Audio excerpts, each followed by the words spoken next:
Kemudian beliau mengatakan wastafani min Bani Hashim, dan Allah memilih saya di antara Bani Hashim.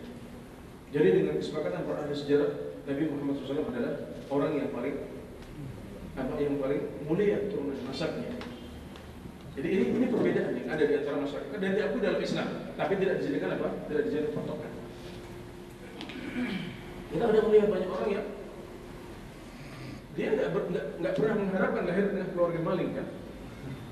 Tapi itulah yang terjadi, dia lahir dalam keadaan bapak ibunya mungkin mencuri.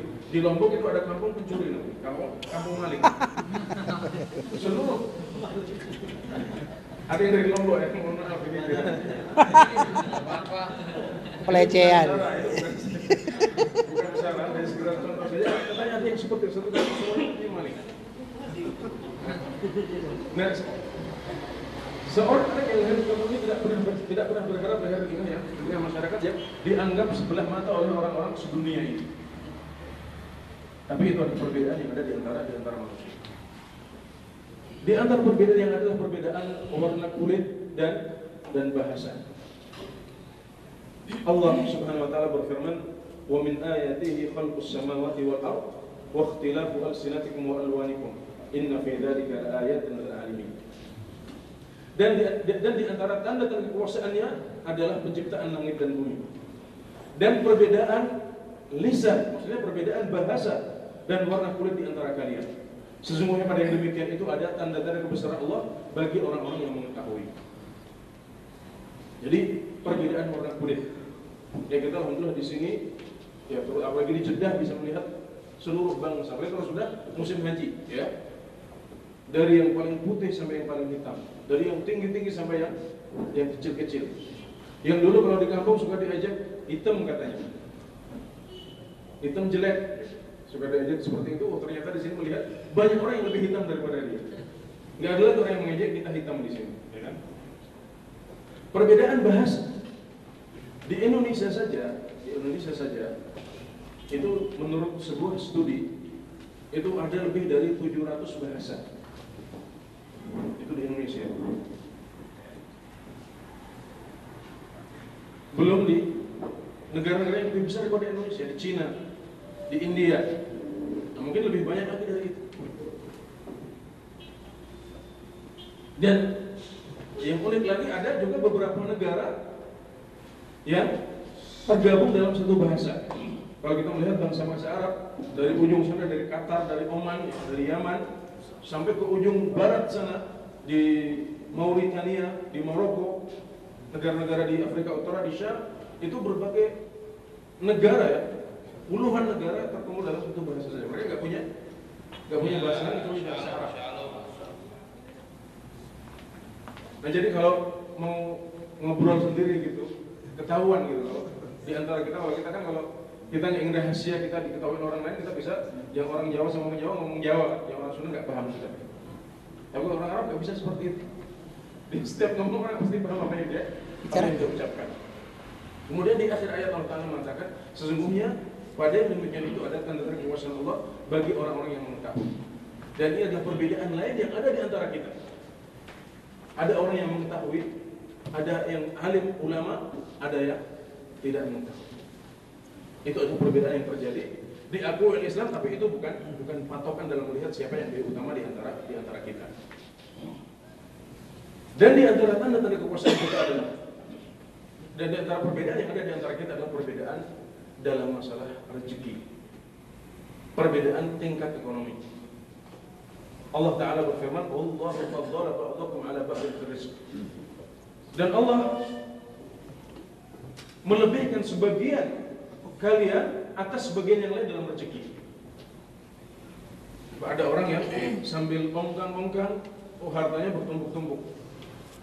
Ada orang yang sudah capek siang malam, nggak cukup juga dimakan. Ya tingkat ekonominya dari dulu selalu dianggap di bawah garis kemiskinan katanya. Padahal sudah capek kerjanya dari pagi sampai pagi lagi, mungkin istirahatnya sedikit. Dan itu diakui dalam masyarakat, diakui dalam agama kita, tapi sekali lagi itu bukan patokan. Siapa yang bisa memilih? Saya lahir dalam keadaan miskin, saya lahir dalam keadaan bernasab mulia, atau dari keluarga maling. kompleks pelacuran dan lain sebagainya. Tidak ada yang bisa memilih. Karena dalam hal tersebut orang tidak bisa memilih, maka Islam tidak menjadikannya sebagai patokan. Dan Allah menjadikan parameter siapa yang lebih mulia di sisi Allah adalah yang parameternya adalah bertakwa. sesuatu yang adil, yang kita semuanya bisa untuk mencapainya. Itulah keadilan Islam. Dan parameter atau timbangan untuk melihat siapa yang lebih baik, siapa yang lebih mulia di sisi Allah itu diringkas dalam 3 perkara. Yang pertama adalah ketakwaan kepada Allah Subhanahu wa taala. Sebagaimana firman-Nya, "Inna akramakum indallahi atqakum." Sesungguhnya yang paling mulia di antara kalian di sisi Allah adalah siapa yang paling bertakwa. Kemudian yang kedua adalah hati yang bersih. Hati yang baik dan bersih. Wala tuzakku anfusakum huwa a'lamu biman ittaqa. Janganlah kalian merasa paling suci. Sesungguhnya Allah lebih mengetahui siapa yang lebih bertakwa di antara kalian.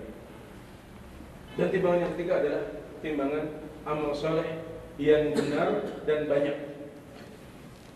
Dalam sebuah hadis riwayat Muslim, Nabi Muhammad SAW mengatakan, "Inna Allah la yanzuru ila suwarikum wala ila amwalikum, walakin yanzuru ila qulubikum wa a'malikum." Sesungguhnya Allah tidak melihat kepada rupa-rupa kalian. Yang paling ganteng sama yang paling jelek sama di sisi Allah Subhanahu wa taala. Juga tidak pada harta kalian. Yang paling kaya dengan yang paling miskin sama di depan Allah Subhanahu wa taala.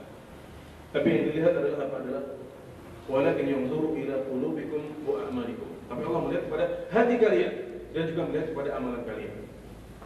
Jadi ini patokannya.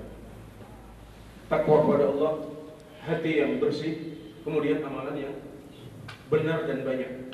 Tidak hanya banyak, tapi harus sesuai dengan tuntunan Nabi Muhammad SAW. Dan dalam hadis riwayat yang saya sebutkan terakhir tadi itu ada bantahan bagi orang-orang yang mengatakan yang penting adalah hatinya. Jadi setelah mereka melanggar aturan-aturan Allah, meninggalkan perintah-perintah Allah, melanggar larangan Allah, mereka mengatakan yang penting adalah hatinya, yang penting niatnya, yang penting bersih.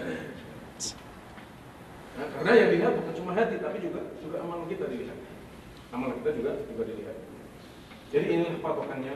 Karenanya ikhwan sekalian, kedudukan yang tinggi di sisi Allah Subhanahu wa taala, kemuliaan di sisi Allah Subhanahu wa taala tidak terhalangi oleh yang namanya gender.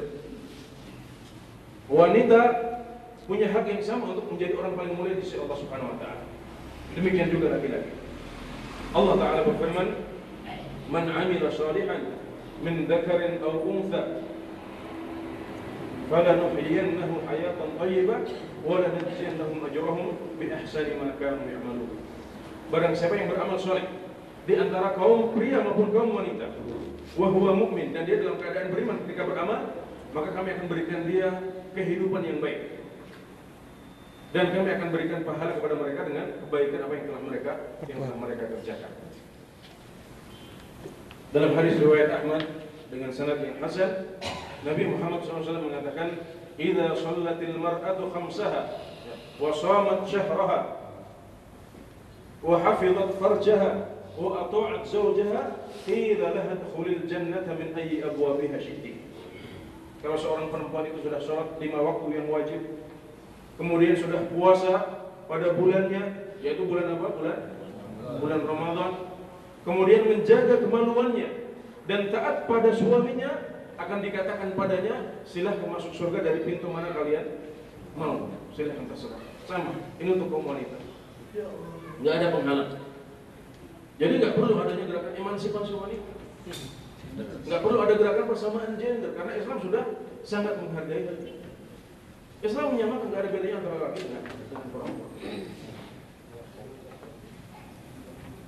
Ya.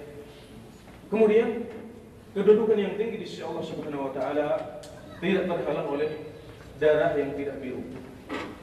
Tidak terhalang oleh garis keturunan yang dipandang sebelah mata oleh banyak orang. Saat pertama kali dakwah Nabi Muhammad SAW di Mekah, naik ke atas gunung. Kemudian beliau panggil orang-orang Quraisy. Beliau katakan, "Ya bani Abdi Manaf, ishtaru anfusakum min Allah, la ughni ankum minallahi syai'a. Wahai Bani Abdi Manaf, keluargaku sendiri, orang-orang yang paling mulia di Mekah nasabnya. Belilah diri kalian dari Allah Subhanahu wa taala. Maksudnya beramalah sendiri. Karena aku tidak bisa bermanfaat untuk kalian. Garis nasab kalian, darah biru kalian tidak bisa bermanfaat di sisi Allah Subhanahu wa taala. Beliau katakan, ya Ummu Zubair, wahai ibunya Zubair, bibinya Rasulullah sallallahu alaihi wasallam. Belilah dirimu dari Allah Subhanahu